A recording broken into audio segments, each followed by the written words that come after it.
Main rainbow friends are exactly what you would expect. Brightly colored creatures that all get along as pals.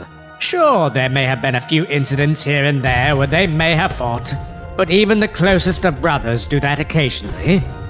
For the most part, blue, orange, green, and purple have been best buds since they were transformed from humans. But what if I told you there was one rainbow friend in particular that they always hated? Someone that was never loved or invited to their various parties. I know what you're thinking. It's probably Red, right? While it's true Red is hated by the rainbow friends now, he had plenty of opportunities to be accepted by the group. It's his own fault he chose to destroy and deceive at every possible turn. And even now, if he was to ask for forgiveness, they would probably forgive all the bad things he's done. No, this is the story of a rainbow friend no one knows or cares about. The rejected rainbow friend, Gray. To fully understand his sad tale, we must go back to where it all began, back before he was the hideous ant-like monster he is today. Gary Grayson seemed like a very normal child growing up. He was polite to his parents and got good grades in school. He was very healthy for his age and loved to spend time outdoors. On top of that, he always had a fascination with animals. But unlike the other kids, who enjoyed learning about all sorts of large zoo creatures or ancient dinosaurs, Gary was only interested in one very specific region of the animal kingdom: bugs. His obsession started off small, with a simple butterfly fluttering through the air. But quickly he wanted to learn about every insectoid he could. Bees, centipedes, ladybugs. If it buzzed in the air or crawled on the ground, Gary had to know more about it. He would spend multiple hours a day after school looking for new specimen to study. When he found something, he'd collect them in jars, like a prized trophy. Proud of his discoveries, he would try to show off to the other children. They did not share Gary's enthusiasm for bugs, however. In fact, they all found them yucky and unpleasant to look at. Some of the meaner boys would take his bugs and squash them under their feet. They'd call him names like Gross Gary or Bug Boy and would shove him to the ground. If you like insects so much, you should just stay down in the dirt with them. Yeah, they're your only real friends, Bug Boy. In a strange way, however, without their bullying, he may not have discovered his most favorite insect of all, the mighty ant. They were everything Gary wished he was, both super strong for their size and constantly surrounded by friends and family. You see, while Gary's social life wasn't particularly good, his home life was actually worse. His parents fought all the time, screaming and yelling at each other at the top of their lungs. You can't keep supporting Gary's weird obsession with bugs. It's creepy and weird, and all the kids hate him for it. I mean, he's a freak. We should take him to the Rainbow Friends play place like a normal boy. He's not interested in that stuff, and I don't want our son to be friends with bullies anyways. If learning about insects makes him happy, we should let him. Eventually, the two had to split up. The mom and dad just couldn't agree on anything, and he had to move out. And since his dad was in the army, he was gone for long periods of time. With his father out of the picture, Gary was forced to give up his bug collection. It was all he really ever cared about. Gary wasn't even allowed to talk about bugs. If he did, his mom would make him do all sorts of difficult chores. If you want to talk about ants so much, then you must not mind working as hard as an ant. Gary was miserable. But whenever his dad was back in Bloxburg, Gary got to stay at his house. Gary would look forward to it for months. Remember, absolutely no mention of insects of any kind. You hear me? No bug talk. Got it. Luckily for Gary, his dad didn't care about what Mom thought. He just wanted to make his boy happy. I got this for you, buddy. You can open it, but we gotta keep it here at my place. It'll be our little secret. It was the best present Gary could have asked for, his very own ant farm.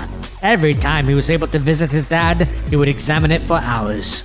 Unfortunately, Gary was only able to visit his dad when he wasn't off fighting in the war.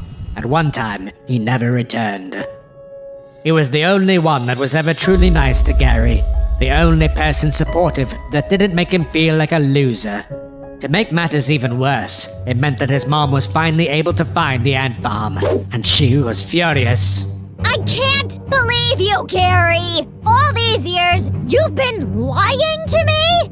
When will you get over this stupid bug stuff and just grow up? It's time to teach you a lesson once and for all. The mom took the ant farm outside and smashed it to smithereens. She poured gas on the rubble and lit it on fire. It broke Gary. He felt like he had no real family left. He was now all alone in this world. Eventually, though, the years passed, and he was finally old enough to move out.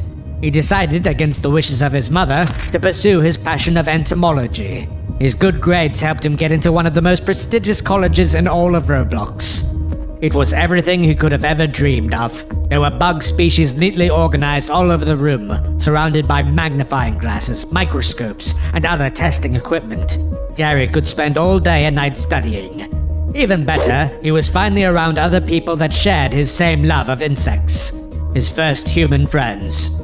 And that's all he needed to be happy for the first time in a long time. Sure, he didn't have much to his name, just a small dorm room and a new ant farm, just like the one his dad got him all those years ago, but that's all he wanted. Unfortunately, going to a fancy college was far from cheap, and Gary didn't have a job. He never really got much experience in high school, so he was desperate for anything that had decent pay. That's when he saw it, an ad for a job at the Rainbow Friends Play Place. Gary remembered his mother talking all about it as a kid. Surely it'd be a good spot to make some cash. So he called the number. Hello? Is this the Rainbow Friends Play Place? Why, yes. Yes, it is. Are you inquiring about the position that just became available? Yeah. But the ad doesn't say what I'd be doing or how much I'd be making, and... Well, why don't you give us a visit, and I'll go over all the details. Suddenly, the line went dead, and Gary hung up. He was nervous. He leaned over to his ant farm and picked up some of his friends. Alright guys, wish me luck. I feel like I'm going to need it. I'm sure you can imagine what happens next. Gary drove to the play place and found the place looking trashed and abandoned. He knew it seemed risky to enter, but he was just so desperate for money. He couldn't let his dream die, so he went inside. He walked through the various halls, searching for Red's office, or anyone really. Hello? Is anyone there? When suddenly, down the hallway, a light from one of the labs turns on. Gary cautiously stepped inside to find a strange contraption whirring to life. What is this place? Why, it's your new home. Huh?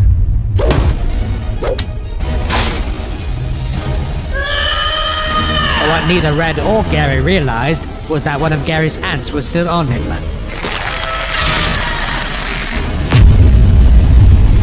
What? No. What have you become? Some kind of bug? No child would want to come pay money to see a disgusting creature like you. Get out of my sight. Gray wanted to run away, to return to his studies, but he knew that Red was right. If no one liked him when he was younger, they certainly weren't going to accept him now. His only hope to fit in was with the other rainbow friends, blue, orange, green, and purple, but even they were disgusted by him. They laughed at his lack of colors, at his insect-like appearance. They called him names and wouldn't even invite him to their parties. Sorry, pal, but Gray isn't a part of any rainbow I'm aware of. Get lost, you bug-eyed freak! Crawl back to whatever hole in the ground you came from. Yeah. And so he did. Maybe one day the others will accept Gray for who he is.